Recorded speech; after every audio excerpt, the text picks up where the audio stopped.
Hi friends, gobi ಕಿಚನ್ಗೆ ಸ್ವಾಗತ. ಇವತ್ತು chicken pepper try ಮಾಡ್ತಾ ಇದ್ದೀನಿ. ಇದು ಚಳಿಗಾಲದಲ್ಲಿ ಮಳೆಗಾಲದಲ್ಲಿ ಎಲ್ರಿಗೂ ತುಂಬ ಇಷ್ಟ, ಮಕ್ಕಳಿಗೆ ದೊಡ್ಡವರು ಎಲ್ರಿಗೂ ತುಂಬ ಇಷ್ಟಪಟ್ಟು ತಿಂತಾರೆ. ಈ ರೀತಿಯಾಗಿ ಮಾಡಿ ಸಿಂಪಲಾಗಿ ಮಾಡ್ಬೋದು. ಇದಕ್ಕೆ ಬೇಕಾಗಿದ್ದ ಇಂಗ್ರೀಡಿಯೆಂಟ್ಸು: ಚಿಕನ್ ಅರ್ಧ ಕೆ ಜಿ ಚಿಕನ್ ತೊಗೊಂಡಿದ್ದೀನಿ, ಜೀರಿಗೆ 1 ಟೀ ಸ್ಪೂನು, ಸೋಂಪಾಕಾಳು 1 ಟೀ ಸ್ಪೂನು, ಕಾಳು ಮೆಣಸು 1 ಟೀ ಸ್ಪೂನು, ಧನಿಯಾ ಕಾಳು 1 ಟೀ ಸ್ಪೂನು, ಒಂದು ಈರುಳ್ಳಿನ ಉದ್ದುದಾಗಿ ಕಟ್ ಮಾಡಿ ಇಟ್ಕೊಂಡಿದ್ದೀನಿ, ಹಸಿಮೆಣಸಿನ್ಕಾಯಿ ತೊಗೊಂಡಿದ್ದೀನಿ, ಒಂದೆರಡು ಒಣಮೆಣಸಿನ್ಕಾಯಿ ತೊಗೊಂಡಿದ್ದೀನಿ, ಕರ್ಬೇವಿನ ಸೊಪ್ಪು ತೊಗೊಂಡಿದ್ದೀನಿ, ಸ್ವಲ್ಪ ಶುಂಠಿ ಬೆಳ್ಳುಳ್ಳಿ ಪೇಸ್ಟ್ ತೊಗೊಂಡಿದ್ದೀನಿ, ರುಚಿಗೆ ತಕ್ಕಷ್ಟು ಉಪ್ಪು ತೊಗೊಂಡಿದ್ದೀನಿ. ಮತ್ತು ಈ ಕಾಳುಗಳೇನಿದೆ ಜೀರಿಗೆ ಮೆಣಸು ಸೋಂಪಾಕಾಳೆಲ್ಲ ನೀಟಾಗಿ ನಿಧಾನಕ್ಕೆ ಸ್ಲೋ ಫ್ಲೇಮಲ್ಲಿ ಹುರ್ಕೋಬೇಕು. ಇದೆಷ್ಟು ಹುರ್ಕೊಳ್ತೀವೋ ಯಾವುದೇ ಪದಾರ್ಥಗಳನ್ನ ಹುರಿತಕ್ಕಂಥ ಪದಾರ್ಥಗಳನ್ನ ನೀಟಾಗಿ ಹುರ್ಕೊಂಡಷ್ಟು ಅಡುಗೆ ಟೇಸ್ಟಾಗಿ ಬರುತ್ತೆ. ನಿಧಾನಕ್ಕೆ ಹುರ್ಕೋಬೇಕು. ನೀಟಾಗಿ ಹುರ್ಕೊಂಡು ಅದನ್ನು ಚಿಕ್ಕ ಜಾರಿಗೆ ಹಾಕ್ಕೊಂಡು ಪೌಡ್ರ್ ಮಾಡಿ ಇಟ್ಕೊಂಡಿದ್ದೀನಿ. ನಂತರ ಮಾಡುವ ವಿಧಾನ ಬನ್ನಿ ನೋಡೋಣ. ಈಗ ಒಂದು ಕಡಾಯಲ್ಲಿ ಎರಡು ಟೀ ಸ್ಪೂನು ಎಣ್ಣೆ ಹಾಕ್ಕೊಂಡು ಈ ಒಂದು ಬೆಳ್ಳುಳ್ಳಿನ ಜಜ್ಜಿಟ್ಕೊಂಡಿದ್ದೀನಿ, ಸಿಪ್ಪೆ ತೆಗೆದಿಲ್ಲ. ಇದನ್ನು ಹೀಗೆ ಜಜ್ಜಿಬಿಟ್ಟು ಅದನ್ನು ಎಣ್ಣೆಯಲ್ಲಿ ಫ್ರೈ ಮಾಡಿಕೊಂಡು ಅದಕ್ಕೆ ಸ್ವಲ್ಪ ಕರಿಬೇವಿನ ಸೊಪ್ಪು ಹಾಕ್ಕೊಂಡು ಹುರ್ಕೊಳ್ಳೋಣ. ಕರಿಬೇವಿನ ಸೊಪ್ಪು ಹಾಕಿದ್ರೆ ತುಂಬ ಚೆನ್ನಾಗಿರುತ್ತೆ, ಫ್ಲೇವರ್ ಚೆನ್ನಾಗಿರುತ್ತೆ, ತುಂಬ ಟೇಸ್ಟಿಯಾಗಿರುತ್ತೆ. ಅದನ್ನು ಸ್ವಲ್ಪ ತೆಗೆದಿಟ್ಕೊಳ್ಳೋಣ. ಸ್ವಲ್ಪ ಮೇಲ್ಗಡೆ ಹಾಕಿ ಚಿಕನ್ನಿಗೆ ತೆಗೆದಿಟ್ಕೊಂಡು ಅದಕ್ಕೆ ಒಂದೆರಡು ಹಸಿಮೆಣಸಿನ್ಕಾಯಿ, 2 ಒಣಮೆಣಸಿನ್ಕಾಯಿ, ಇದನ್ನು ಎಣ್ಣೆಯಲ್ಲಿ ಕ್ಲೀನಾಗಿ ಹುರ್ಕೊಳ್ಳೋಣ. ಇದನ್ನು ಚಿಕನ್ ಮೇಲೆ ಹಾಕೋದಿದೆ ಒಂದೆರಡು. ಈ ರೀತಿಯಾಗಿ ಮಾಡ್ಕೊಳ್ಳಿ, ತುಂಬ ಚೆನ್ನಾಗಿರುತ್ತೆ. ಚಳಿಗಾಲದಲ್ಲಿ ಮಳೆಗಾಲದಲ್ಲಿ ಮಕ್ಕಳಿಗೆ ಎಲ್ರಿಗೂ ಇಷ್ಟ ಆಗುತ್ತೆ. ಈ ರೀತಿಯಾಗಿ ಹುರ್ಕೊಂಡು ಇದನ್ನು ಒಂದೆರಡು ಹಸಿಮೆಣಸಿನ್ಕಾಯಿನ ತೆಗೆದಿಟ್ಕೊಳ್ಳೋಣ. ಮೇಲ್ಗಡೆ ಹಾಕಿದೆ.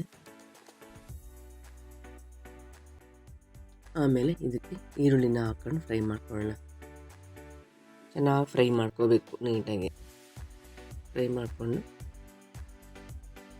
ರೀತಿಯಾಗಿ ಮಾಡ್ಕೊಳ್ಳೋ ಸಿಂಪಲ್ ಚಿಕನ್ ಮಾಡೋದಿದ್ದು ಪೆಪ್ಪರ್ ಡ್ರೈ ಬೇಗನೆ ಆಗುತ್ತೆ. ಈಗ ಇದಕ್ಕೆ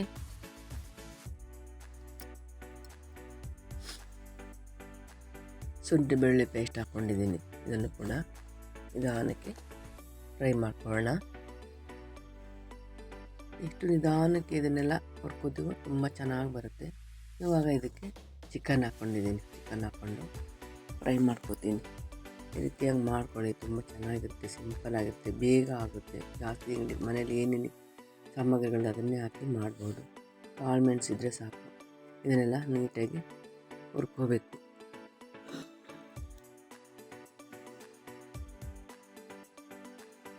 ಈಗ ಇದಕ್ಕೆ ಸ್ವಲ್ಪ ಉಪ್ಪು ಹಾಕ್ಕೊಳ್ತಾ ಇದ್ದೀನಿ. ಉಪ್ಪನ್ನು ಹಾಕ್ಕೊಂಡು ಈ ರೀತಿಯಾಗಿ ಫ್ರೈ ಮಾಡ್ಕೋಬೇಕು ಕ್ಲೀನಾಗಿ. ಎಷ್ಟು ನಿಧಾನಕ್ಕೆ ಫ್ರೈ ಮಾಡ್ತೀವೋ ಅಷ್ಟು ಚೆನ್ನಾಗಿರುತ್ತೆ. ಇವಾಗ ಇದನ್ನು ಒಂದು 5 ನಿಮಿಷ 12 ನಿಮಿಷ ಎಲ್ಲ ಹೋಗಂಗೆ ಫ್ರೈ ಮಾಡ್ಕೊಳ್ಳೋಣ. ನೋಡಿ, ಈ ಥರ ಆಗಿದೆ. ಇವಾಗ ಇದನ್ನು ಒಂಚೂರು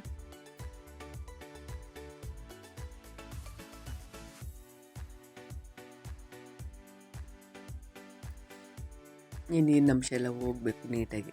ಇವಾಗ ಪೆಪ್ಪರ್ ಪೌಡ್ರ್ ಏನಿದೆ ಇದೆಲ್ಲ ಪುಡಿ ಮಾಡ್ಕೊಂಡಿದ್ವಲ್ಲ, ಇದನ್ನೆಲ್ಲ ಮೇನ್ ಇಂಗ್ರೀಡಿಯೆಂಟ್ಸ್ ಇದು ಹಾಕ್ಬಿಟ್ಟು ಇದನ್ನು ಕೂಡ ಎಲ್ಲ ನೀಟಾಗಿ ಫ್ರೈ ಮಾಡ್ಕೊಳ್ಳೋಣ. ತುಂಬ ಚೆನ್ನಾಗಿರುತ್ತೆ, ಸಿಂಪಲ್ ಅಡುಗೆ, ಬ್ಯಾಚುಲರು ಎಲ್ಲರೂ ಮಾಡ್ಕೋಬೋದು, ಬೇಗ ಆಗುತ್ತೆ. ನೋಡಿ, ಈ ಥರ ಆಗಿದೆ. ಇವಾಗ ಇದಕ್ಕೆ ಒಂದು ಅರ್ಧ ನಿಂಬೆಹಣ್ಣು ಹಾಕ್ಕೊಳ್ಳೋಣ. ಹಾಕ್ಕೊಂಡು ಅದನ್ನು ಕೂಡ ನೀಟಾಗೆಲ್ಲ ಮಿಕ್ಸ್ ಮಾಡ್ಕೊಳ್ಳೋಣ. ಮಿಕ್ಸ್ ಮಾಡಿ ನೋಡಿರಿ, ಈ ಥರ ಆಗಿದೆ.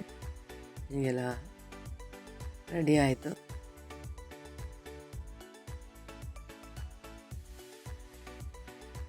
ಸಿಂಪಲಾಗಿ ಮನೇಲಿ ಏನಿರುತ್ತೆ ಅದನ್ನೇ ಹಾಕ್ಕೊಂಡು ಮಾಡ್ಕೋಬೋದು. ಇವಾಗ ಕೊತ್ತಂಬರಿ ಸೊಪ್ಪು ಹಾಕ್ಕೊಂಡು ಇದನ್ನು ಮಿಕ್ಸ್ ಮಾಡ್ಕೊಳ್ಳೋಣ. ಸಿಂಪಲ್ ಅಂದರೆ ಸಿಂಪಲ್ಲು, ತುಂಬ ಟೇಸ್ಟಿಯಾಗಿರುತ್ತೆ. ಮೇನ್ ಇಂಗ್ರೀಡಿಯೆಂಟ್ಸ್ ಕಾಳು ಮೆಣಸಿದ್ರೆ ಸಾಕು. ಒಂದು 2 ಸ್ಪೂನು ಕಾಳು ಮೆಣಸಿದ್ರೆ ಚಿಕನ್ ಪೆಪ್ಪರ್ ಡ್ರೈ ಮಾಡ್ಕೊಬೋದು, ತುಂಬ ಚೆನ್ನಾಗಿರುತ್ತೆ. ಮತ್ತು ಇವಾಗ ಆವಾಗಲೇ ಹುರಿದಿಟ್ಕೊಂಡಿದ್ನಲ್ಲ ಅದನ್ನು ಸ್ವಲ್ಪ ಇದ್ರ ಮೇಲೆ ಹಾಕಿ ಇದನ್ನು ಸ್ವಲ್ಪ ಮಿಕ್ಸ್ ಮಾಡ್ಕೊಳ್ಳೋಣ. ಆಲ್ಮೋಸ್ಟ್ ರೆಡಿ ಆಯಿತು.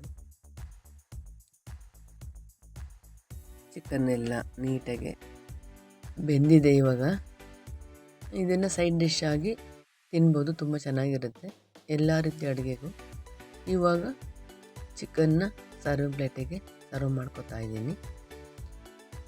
ಈ ರೀತಿಯಾಗಿ ಮಾಡ್ಕೊತೀನಿ. ಇವಾಗ ಮೊದಲನೇದಾಗಿ ಕರ್ಬೇವಿನ ಸೊಪ್ಪು, ಬೆಳ್ಳುಳ್ಳಿ, ಮೆಣಸಿನ್ಕಾಯಿ ಏನು ಹುರಿದಿಟ್ಕೊಂಡಿದ್ವಿ ಎಣ್ಣೆಯಲ್ಲಿ, ಅದನ್ನೆಲ್ಲ ಹಾಕೋಣ. ಪೆಪ್ಪರ್ ಡ್ರೈ ರೆಡಿ ಆಯಿತು. ಈ ವಿಡಿಯೋ ಇಷ್ಟ ಆದಲ್ಲಿ ಸಬ್ಸ್ಕ್ರೈಬ್ ಮಾಡಿ, ಲೈಕ್ ಮಾಡಿ, ಶೇರ್ ಮಾಡಿ. ಎಲ್ಲರಿಗೂ ಧನ್ಯವಾದಗಳು.